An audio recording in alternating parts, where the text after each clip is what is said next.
Welcome, gang. Welcome to one more play on the table. And today we are going for the Albuera Napoleonic Age, Albuera 1811 from W.D.G Games. I did push first, put it back in the box, so something similar back when I got it. I was very impressed with the game overall. I had some issues that I posted exactly when I got it, as the first impressions are always important. And it's David Kershaw is working on another lines of battle game, so we must wait for that. One of the things I like the most in the game is definitely the map. The system is also good. Given that it can be played by wargamers and non-wargamers, given the fluidity of the system. So as you see, the map is really nice. Can I zoom in? Yeah, I think I can. Look at that. See if I can. Oh, it's new tripod. I mean, yeah. I know I have some creases and all that, but it's very nice. This hand-drawn type of thing, I really like it. And, okay. Yeah, these are the pieces. I'll show them in a bit. What if no, I can't go there. So the Battle of Albuera was on 16th May, and it was probably the Peninsular War Antietam equivalent. Let's say it like that, because it was the single bloodiest day on the Peninsular War. I mean, it was, just both armies trying to do this like a bullfight and trying to smash each other. Marshal Soult was in command of the French army, and he was very confident that he could simply just roll over the Spanish, the Allied armies, and there was Spanish, Portuguese, and the British, of course. But it didn't happen that way, really. There's something to be said about Albuera, which was the Polish lancers under the French had their moment of glory in this day, in this battle.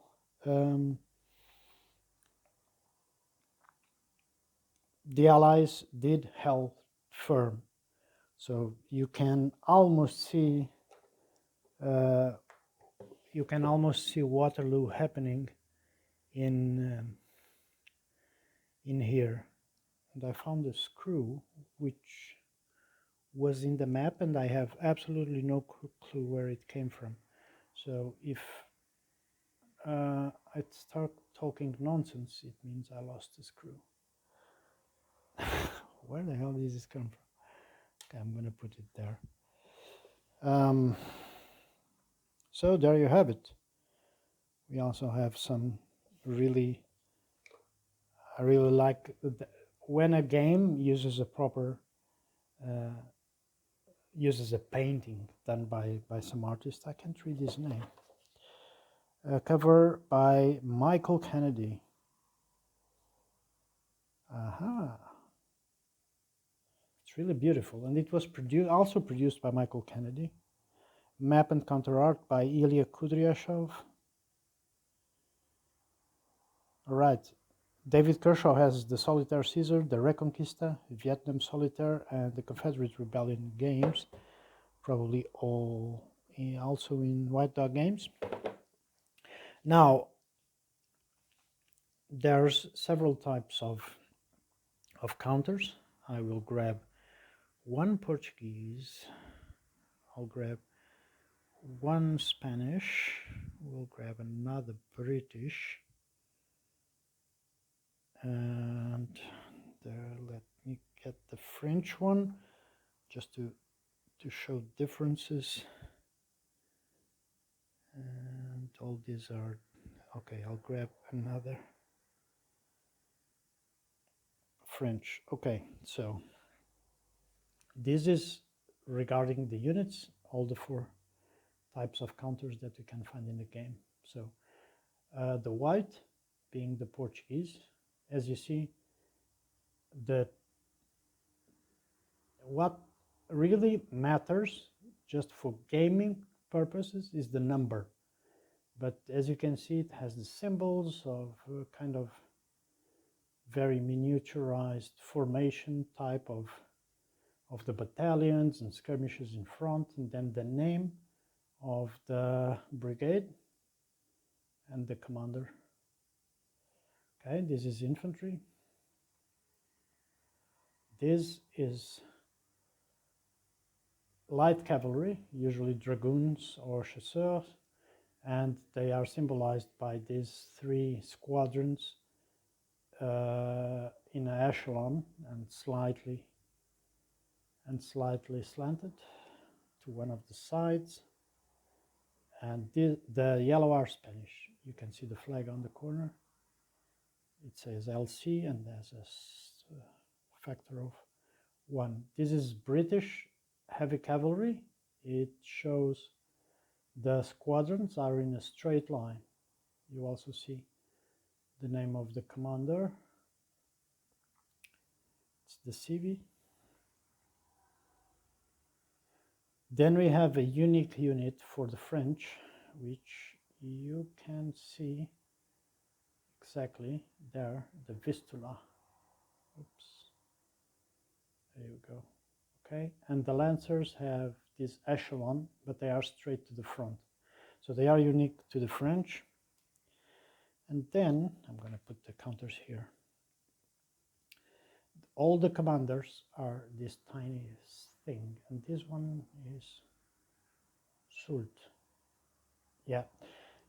The biggest quirk I had with the game was that the type, the counter should be bigger. The lettering is just too small. I know we can see the numbers, but for immersion it is really great to be able to easily see what's written. For administrative counters, we have very few. We have the usual turn marker, the morale markers, and then I'm going to grab one of each of these, the number markers, so it's easy to explain. Okay, so you can see both morale trackers, a game turn, the 1, 2, 3, 4, which are to, instead of flipping counters, you just add the factors. You have a square counter there if infantry forms a square, and you also have an artillery train when artillery gets limbered. All right, another interesting thing about this game is that it uses D6s, but also uses a D3. Okay, it's like D3 is like a bean. Okay,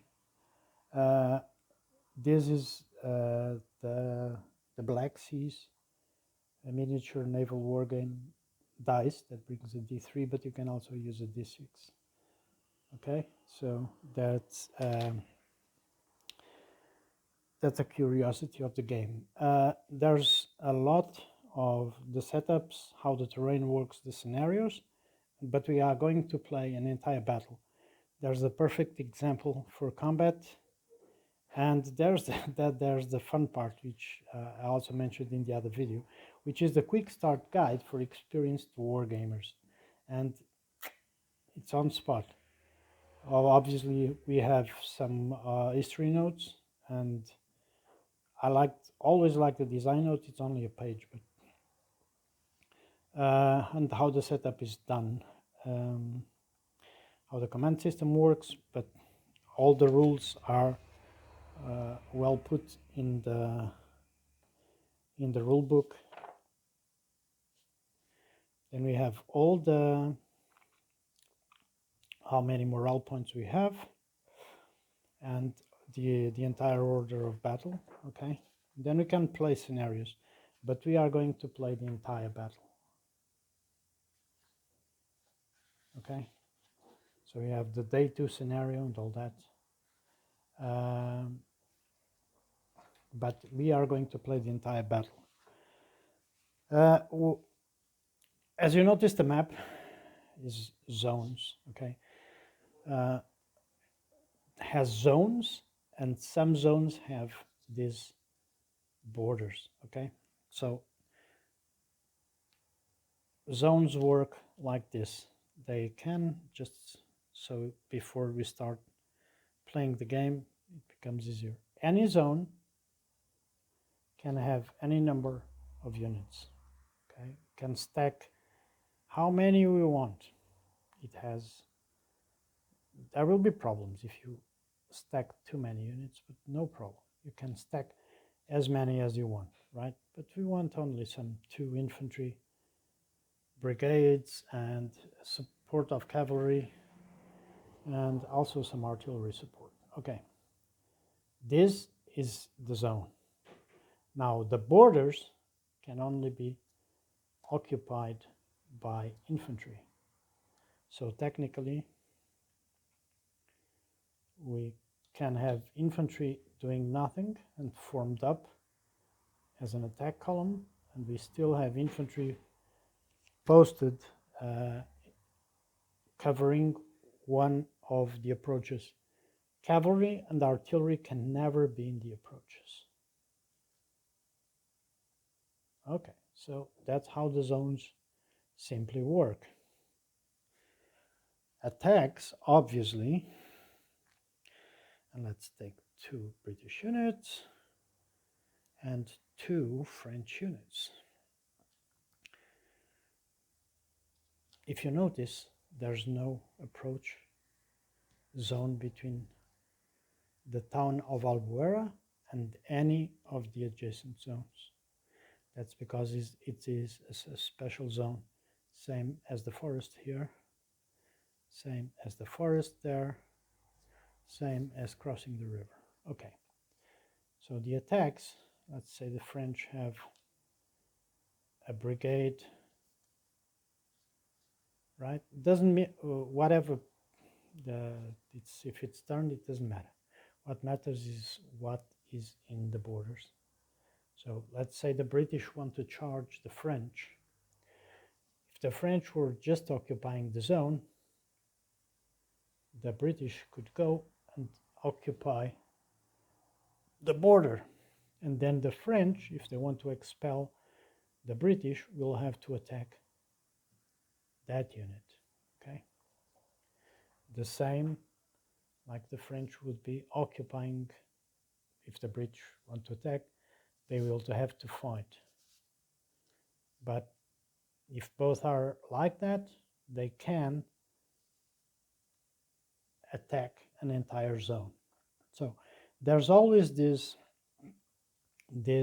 decision to be made of strength, throwing stuff at the zone, or wanting to control the surroundings by controlling the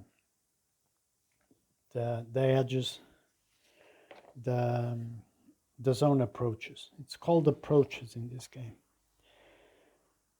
Regarding, there's also a command and control, a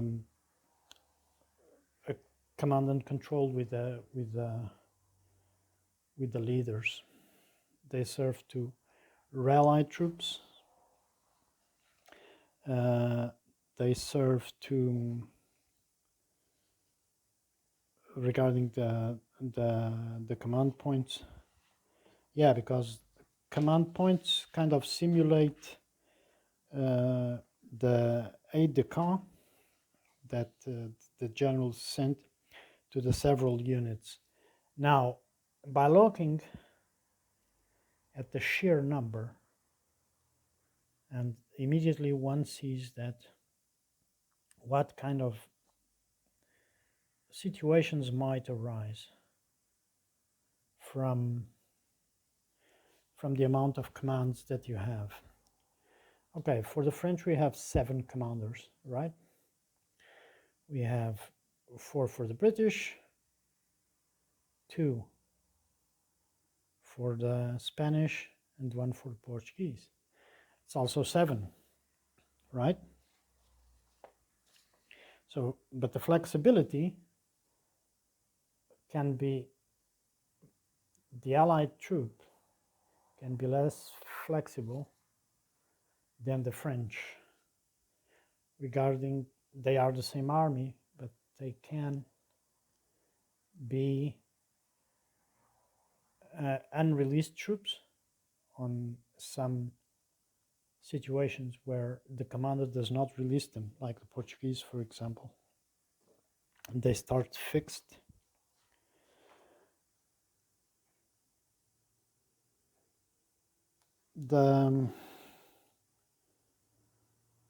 The command system doesn't, obviously you can't move everything you want whenever you want. That's what the command phase. The command points can be used to rally and activate units. Activated units can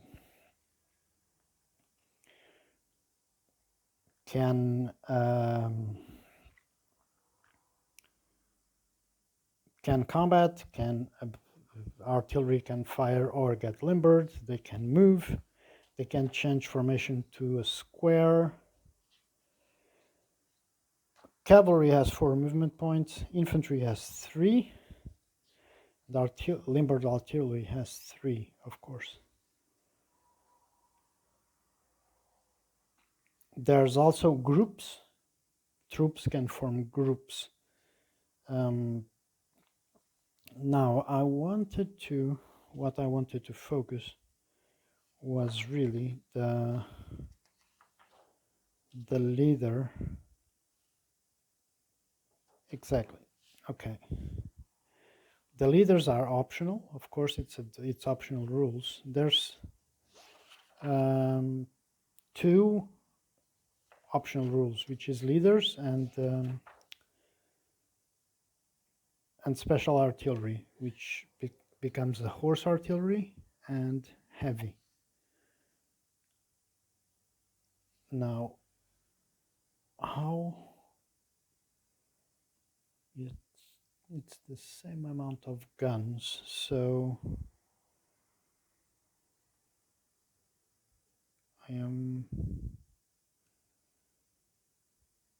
I will have to take note if any of them is horse, because the French had one, I think they had the 12 pounders, and then they had horse artillery as well. So they had the reserve and the 2nd division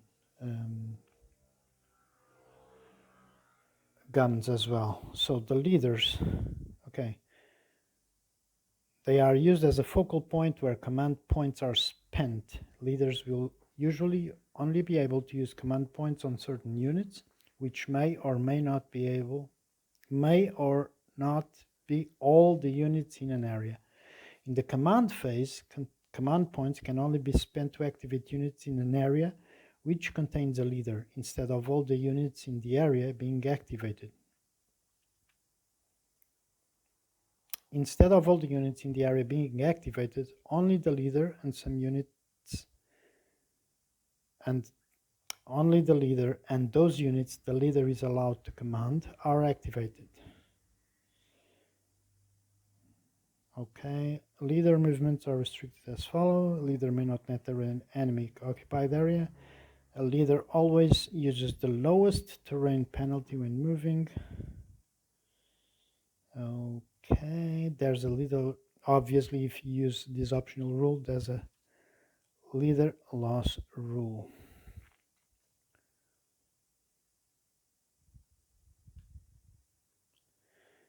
Now,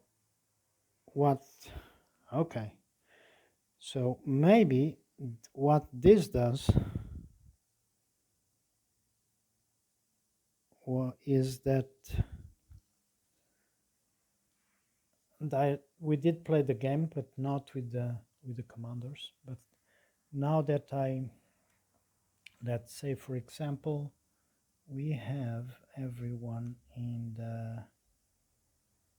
this is the first and the second. Okay, so we have the first and second brigade of the first division. Okay, and they are in a zone with the commander, and that commander also had the Polish lances and an artillery which isn't of his command. It was just ordered there by, imagine Soult sent the reserve there. Okay, so let's say we did roll only one command point. Okay, if you were playing without a leader, I would have to give orders to units. Okay, with a leader, and then I have to move the leaders from place to place to give orders to entire brigades. Is his units, which is the two brigades plus the cavalry, can all move or attack with one command point instead of using three. But obviously, you can see that it is limited on how it can be used, because some flexibility is kind of lost. So imagine I would have three command points. I could send this one to attack, this one to occupy the approach, and this one to support the attack, right? With the general, I would simply either attack everyone or tell them to hold and occupy an approach. So I have the flexibility that I can order more stronger attacks, right? And could even order artillery fire if it was from the same command. But at the same time, I'm limited on the final options. So technically it's that. We are going to come to play the game. Just as a quick reference, the sheet, the game brings a sheet.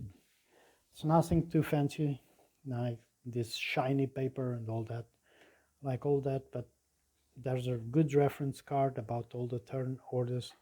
It's simple. It's admin phase, command phase, and victory phase. Then all the movements, artillery fires, how combat is processed, and then more easily all the setups.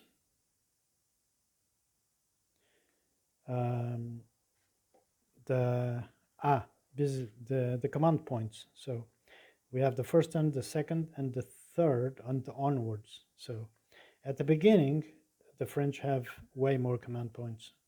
Then it starts to be a D3, and then it will end with a D3 plus 1 for all. The terrain effects, victory phase, which is by morale points, and at the end of the day, we have some objectives, which I don't really like this, because it focuses everyone into one area. Pretty much that's what we're going to do in the next segment. So cheers, thanks for watching, and See you soon.